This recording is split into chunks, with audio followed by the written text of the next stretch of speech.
du Saint-Esprit. Seigneur, envoie ton esprit et tout sera créé et tu renouvelleras la face de la terre.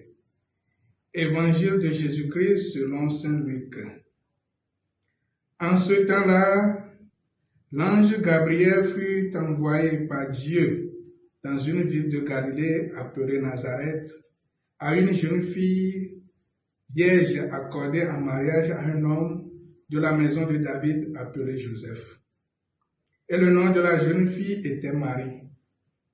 L'ange entra chez elle et dit, « Je te salue, comblée de grâce, le Seigneur est avec toi. » À cette parole, elle fut toute bouleversée.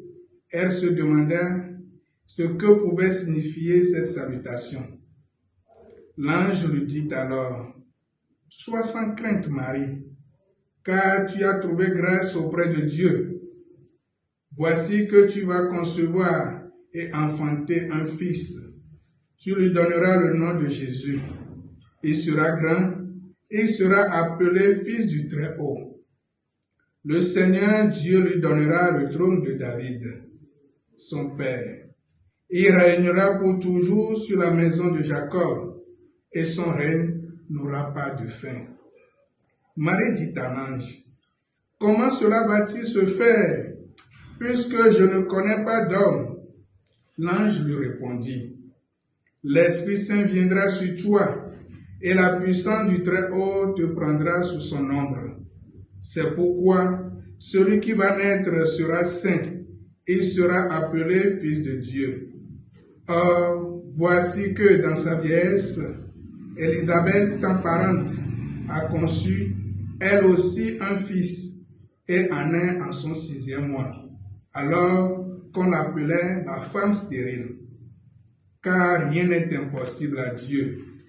Marie dit alors, « Voici la servante du Seigneur, que tout m'advienne selon ta parole. » Alors l'ange la quitta. Acclamons la parole de Dieu. Louange à toi, Seigneur Jésus. Chers frères et sœurs, nous sommes aujourd'hui le lundi 9 décembre 2024.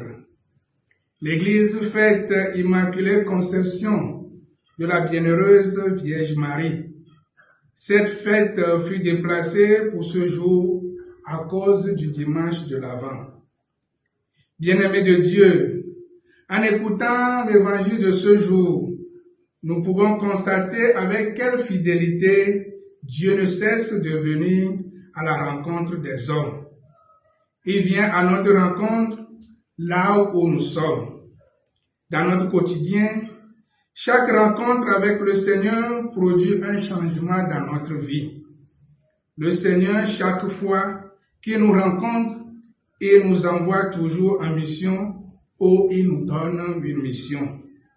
Il vient sans cesse nous surprendre et se manifeste dans une inattendue qui vient nous bouleverser.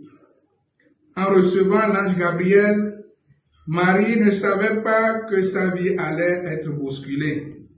Sa vie a bousculé parce qu'elle a reçu une mission pour le peuple de Dieu. Les rencontres avec le Seigneur nous changent toujours, chers frères et sœurs. La question qu'on pourrait se poser ce matin est simple. Est-ce que je me laisse transformer par le Seigneur? Est-ce que la rencontre que je fais avec Dieu me transforme ou me change? C'est à chacun et à chacune de nous de répondre à ces questions. Agréable journée à tout le monde et bonne fête à tous.